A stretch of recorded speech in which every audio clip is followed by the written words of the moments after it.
Bonjour à tous, bonjour tout le monde, c'est parti pour le bilan de lecture et j'ai pas lu tant de choses que ça ce mois-ci. J'ai pas lu tant de choses que ça ce mois-ci tout simplement parce que j'ai commencé à jouer à Baldur's Gate 3, ce qui m'a pris à peu près 90% de mon temps libre. Voilà, est-ce que j'ai honte? Oui.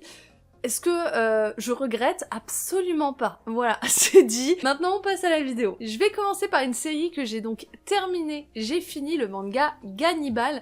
Pour rappel, Gannibal, on suit tout simplement un officier de police qui a été transféré dans un petit village qui s'appelle Kougué. Bref, il y a plein de rumeurs comme quoi les habitants de Kougué sont cannibales.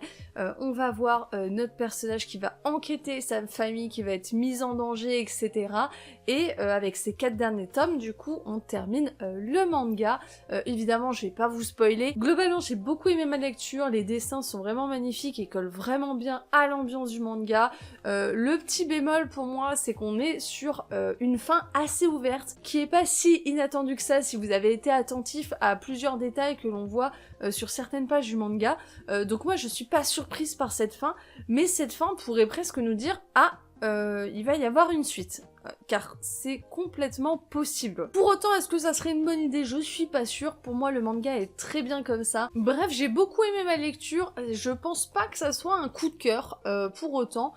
J'ai tout enchaîné très vite, c'était vraiment top, mais maintenant que je l'ai terminé un peu à froid, je le considère pas comme un coup de cœur, mais comme l'un des mangas que j'ai vraiment bien aimé cette année. En parlant de coup de cœur, là pour le coup je pense que ça va en être un, mais pour l'instant c'est difficile de le dire, surtout avec un premier tome, c'est le manga DRCL, qui je le rappelle est le nouveau manga de Sakamoto, édité chez Kiyun, qui est une sorte de réécriture finalement de la légende de Dracula. Ce que j'ai adoré dans ce manga, c'est que on nous pose plein de choses. En fait, à la fin du tome, on a plein de questions, aucune réponse, et j'imagine que tous les tomes qui vont venir répondre à ces questions. On a un personnage féminin principal qui a l'air fort, un personnage principal qui va être tout le temps en train de défendre les femmes, qui va tout le temps persévérer et dire non mais ce que les hommes peuvent faire, les femmes peuvent le faire, bref, un personnage fort comme on les aime. Quelque chose qui m'a beaucoup marqué dans ce manga, ce sont les dessins. Alors c'est la première fois que je lis du Sakamoto pour le coup, mais les dessins, ils sont grandioses pour le coup. L'une des premières pages par exemple, c'est ce bateau. Voilà, il y a énormément de détails. Il y a des fois des cases qui sont là juste pour l'ambiance globalement. Alors je vais vous en montrer une. Là par exemple, j'ai une case où juste j'ai une tasse qui se renverse, et franchement la qualité du dessin elle est extraordinaire. Franchement j'ai très rarement vu ça. On est sur une édition qui en plus est très belle avec du papier vraiment épais comme on aime, et un truc que j'adore aussi c'est retirer la jaquette, et quand je vois que sur des mangas quand tu retires la jaquette il y a ça et qu'il y a des dessins devant et derrière, voilà, moi je suis conquise pour le coup. Je sais pas pourquoi j'ai pris un accent marseillais, mais vous avez compris l'idée. Bref, pour moi DRCL c'est un gros coup de cœur pour l'instant, j'ai hâte qu'on ait la suite. Je sais pas du tout combien il y a de tomes actuellement au Japon, mais j'ai hâte de lire la suite et j'espère qu'on l'aura très vite. Ensuite le manga Jewer Gelder, alors je sais pas si ça se prononce comme ça, c'est un manga où on va suivre plusieurs femmes badass qui vont être là, où on sent qu'il y a vraiment des délires de vengeance, on est aussi au sein des Yakuza, et bref, ces femmes vont entre guillemets se rencontrer, on a l'impression qu'elles sont pas vraiment dans le même camp. Honnêtement, dans ce premier tome, je trouve que c'est assez... je sais pas, c'est un peu brouillon, j'ai envie de dire. Alors les dessins sont vraiment super, les personnages ont l'air cool, mais en un tome, on s'attache à personne. On essaie de poser plein de mystères, alors il y a des trucs hyper stylés, il y a de la noirceur, etc. Il y a beaucoup de violence aussi. Mais voilà, pour l'instant je suis un peu mitigée sur ce manga, je verrai la suite parce que je pense que Pika m'enverra jusqu'au tome 3, mais sur ce premier tome en tout cas je suis un peu mitigée, je sais pas trop quoi en penser, ça me marque pas des masses, les personnages on a du mal, enfin... on connaît pas encore leurs objectifs, donc c'est un peu difficile de s'attacher à ces personnages sur un premier tome. Donc voilà, pour l'instant je mets une petite réserve sur celui-ci, on verra sur la suite, peut-être que ça met un peu de temps à démarrer. En tout cas au niveau de l'action etc, on est bien servi, au niveau de la violence on est bien servi, des personnages très badass aussi. Après en termes d'intrigue et d'attachement aux personnages qui moi me semble assez important, même dans du seinen violent, Pour l'instant je suis mitigée, donc on verra bien. Petite pause dans la vidéo pour te dire de t'abonner à la chaîne, ça fait toujours plaisir et ça m'aide énormément. Tu peux aussi mettre un petit like, ça peut aider. Sur ce, on continue. Ensuite, quelque chose de beaucoup plus doux de chez Nobinobi, c'est le manga Un dragon dans ma cuisine. Donc voilà, j'ai lu les 2 premiers tomes qu'on m'avait envoyés et franchement j'ai beaucoup aimé. J'ai lu ça assez vite, c'est assez marrant, c'est amusant, c'est good vibe. Il y a un délire d'une légende qui raconte justement que une demoiselle avait autrefois recueilli un dragon et que ça s'était pas très bien passé. Et en fait, notre personnage principal, quand elle va découvrir ça et qu'elle va regarder le petit dragon qu'elle a trouvé dans sa cuisine, elle va se poser pas mal de questions. Et en fait, on va voir leur relation et tous les deux évoluer. Elle, c'est une étudiante qui étudie l'art et qui vient du Japon, qui est arrivée en Europe de l'Est. Le petit dragon, il est là, il a pas de parents, c'est elle qui s'occupe de lui, sauf que le petit dragon, il grandit très vite. Et donc du coup, on va voir un peu cette relation entre les deux, comment elle va éduquer ce dragon, leur quotidien. Et franchement, c'est adorable. Si vous voulez une lecture un peu good vibe, très mignonne, franchement, je vous le recommande à 300%. Les tomes sont assez fins, ils se lisent plutôt vite. On a 2 pages couleur, là, voilà, on a le début du manga qui est un peu en couleur. C'est tout, hein, il n'y a pas plus, ça reste un petit manga. Les dessins sont assez mignons pour le coup. Voilà, donc là comme ça, vous voyez un exemple. Voilà, les mangas, voilà, les dessins sont assez mignons. Bref, globalement, c'est une bonne reco pour moi. On verra sur la suite, mais pour l'instant, j'aime bien et je compte continuer. Toujours chez Nobinobi, j'ai lu le manga Monsieur Méchant va détruire la Terre après ses congés. Et ça, c'est ultra good vibe. On a un personnage donc qui est censé être un grand méchant, qui est un alien parce qu'il vient d'une autre planète, mais avec une apparence humanoïde. Il est censé être vraiment la grande pompe finalement du groupe des méchants. Voilà, il aime bien profiter de ses congés. Pendant qu'il est en congé, il veut pas être embêté, il veut pas penser au fait de détruire la Terre.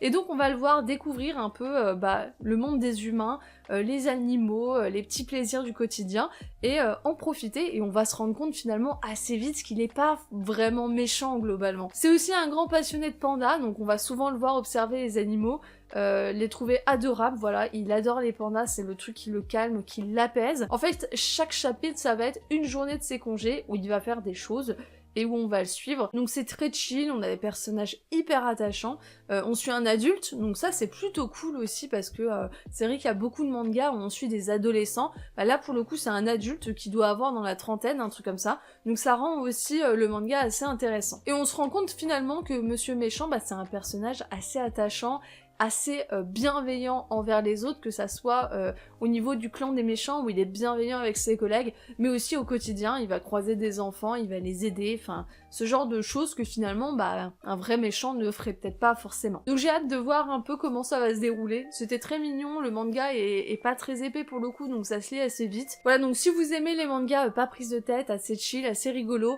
je vous le recommande, c'est plutôt sympa. Ensuite, j'ai terminé le premier tome du manga Mars. Alors j'ai acheté le tome 2 et le tome 3, comme vous avez pu le voir dans l'achat manga de la semaine dernière. Et donc du coup, j'ai lu ce premier tome et j'ai vraiment adoré pour le coup. On suit finalement l'histoire de Kira et de Rei. Donc Rei c'est lui et Kira c'est la fille qui est derrière. Où on a un personnage masculin finalement qui est assez excentrique, qui est finalement admiré de tous parce que c'est vraiment le beau gosse du bahut, un peu rebelle, qui fait de la moto. Et elle, par contre, c'est une fille qui est assez timide, très réservée, qui a pas beaucoup d'amis, qui passe tout son temps à dessiner. Et on va suivre leur relation à tous les deux, voilà, on va voir que finalement Rei, qui joue un peu le bad boy, est hyper attentionné finalement avec Kira, ce qu'il a pas forcément l'habitude et ce qui surprend pas mal de monde dans sa classe. Et on va voir la relation de ces deux-là évoluer finalement assez vite, puisque dans ce premier tome, il y a déjà pas mal d'évolutions. Et franchement, c'est très cool, j'ai beaucoup aimé ma lecture, on me l'avait recommandé, et franchement, je suis contente de l'avoir acheté, donc j'ai acheté la suite, j'ai acheté le tome 2 et le tome 3, et j'ai hâte de découvrir ça et d'être à jour finalement, parce que mon but cette année, c'est d'être à jour sur Mars, voilà. Ensuite, le manga Skeleton Double qui m'a été envoyé par Kurokawa, que j'ai plutôt pas mal aimé, où on va suivre ce personnage qui a vu son père décéder de façon très étrange il y a plusieurs années de ça. C'est un drame qui a détruit sa famille globalement. Et puis là, on le retrouve plusieurs années plus tard, et il va découvrir finalement un colis qui a été déposé devant sa porte, et dedans il y a un squelette qui lui avoue avoir tué son père, et qui lui donne un pouvoir assez étrange qui lui permet de devenir invisible, entre autres, parce qu'on va découvrir qu'il n'y a pas que ça comme pouvoir. Bref, et on va suivre l'évolution de ce personnage qui, du coup, une fois en présence de ce squelette, va vouloir absolument savoir ce qui s'est passé avec son père, pourquoi il est mort, etc. On va découvrir pas mal de personnages secondaires, à la fois des ennemis, mais aussi des alliés, sans vouloir vous spoil, bien entendu. Et voilà, et on va avoir déjà, dès le premier tome, pas mal de réponses, pas mal de questions aussi, des combats assez stylés. D'ailleurs, il y a certaines cases qui m'ont fait penser indirectement à l'attaque des titans, vous comprendrez si vous lisez le manga, mais franchement j'ai trouvé ça assez cool pour un premier tome. Je suis curieuse d'avoir la suite, on verra comment ça se développe, j'espère que ça ira dans le bon sens. Le seul petit défaut peut-être pour moi, c'est vrai que ce sont les dessins qui sont assez cubiques. Voilà, c'est par exemple une petite scène. Donc c'est vrai que les dessins sortent pas forcément de l'ordinaire, donc j'espère que l'histoire saura compenser ça au fil des tomes. En tout cas, merci Kurokawa de me l'avoir envoyé. Ensuite, j'avais pris un petit peu de retard sur le manga And Yet You're So Sweet, donc j'ai lu le tome 6 et le tome 7, voilà, les deux derniers tomes. Nos deux personnages, leur relation commence à évoluer vraiment dans le bon sens, on sent qu'ils commencent à construire une vraie relation, donc c'est une petite romance qui est très sympa. Je vais pas vous en dire plus, encore une fois, j'ai beaucoup aimé, je trouve que cette romance est très mignonne. Malheureusement dans de la romance, si je vous raconte un peu ce qui se passe, bah tout de suite je vais vous spoiler.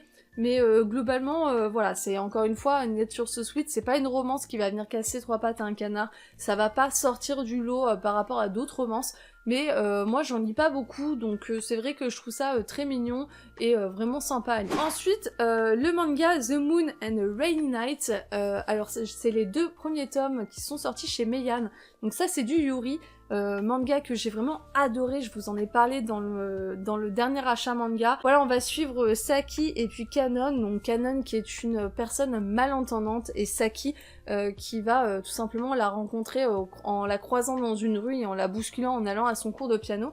Il s'avère que finalement elle découvrira que Kanon est dans sa classe et elles vont tout simplement commencer à discuter, à se rapprocher, chose qui n'est pas aisée parce que Kanon s'est fait un petit peu sa carapace du fait de son handicap, elle essaye de se protéger de ses camarades entre guillemets suite à de mauvaises expériences que vous découvrirez dans le manga. Je trouve l'histoire vraiment très touchante, on a cette grosse partie évidemment sur le traitement du handicap, sur la surdité, mais aussi cet aspect malentendant, sur comment elle se débrouille au quotidien, quelles sont vraiment les conséquences de son handicap, et c'est hyper intéressant. Et à côté on a forcément la relation entre Saki et Kanon qui commence à se développer, qui est adorable, j'ai vraiment super hâte d'avoir la suite. Je pense que pour le coup, ce mois-ci, s'il y a deux lectures qui m'ont vraiment marqué, ça va être DRCL et puis The Moon on a Rainy Night. Franchement, j'ai vraiment super hâte d'avoir la suite. Meian, j'espère que vous sortirez le tome 3 très vite.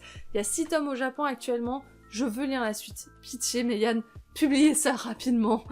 Ensuite, le manga Our Love Will Last Till The End of Time, qui est un yaoi, un one-shot. Je vous en ai parlé vite fait en achat manga. Globalement, j'ai trouvé ça assez plaisant en lecture. C'est pour public averti. C'était cool à lire. Voilà, c'est presque un manga qui a un synopsis que j'ai trouvé vraiment intéressant et qui aurait pu se prolonger sur plusieurs tomes. Donc je trouve ça dommage que ça soit du one-shot. Mais pour le coup c'était intéressant à lire. Encore une fois, bon, il y a du cul, donc ceux qui aiment pas trop le yaoi où il y a des rapports sexuels explicites, ne le lisez pas. Mais moi j'ai bien aimé. Et enfin le dernier manga que j'ai lu, c'est le manga Cherry Magic, le tome 3. Là on est sur du BL, du boys love, très mignon, c'est pas du tout pour public averti, c'est vraiment de la romance. Donc si vous aimez la romance adorable, vous pouvez partir sur Cherry Magic. C'est aussi très drôle, il y a beaucoup d'humour et c'est vraiment good vibe finalement. Donc je vous le recommande pour le coup. On va suivre la relation entre Adachi et Kurosawa qui se développe petit à petit et on sent que les personnages commencent un peu à comprendre leurs sentiments l'un pour l'autre et donc à développer une réelle relation. Donc vraiment c'est adorable, j'ai hâte de lire la suite. Manga assez fin, donc voilà, ça se lit très vite aussi pour le coup. C'est la fin de cette vidéo, merci à toi de l'avoir regardée, ça m'a fait très plaisir. N'hésite pas à me dire en commentaire ce que toi tu as lu ce mois-ci, je suis sûre que tu as lu beaucoup plus de choses que moi, c'est pas impossible. Et puis surtout si tu as aimé la vidéo, n'hésite pas à mettre un like, à t'abonner, à partager, ça fait toujours plaisir. Et sur ce, à tchuss tout le monde.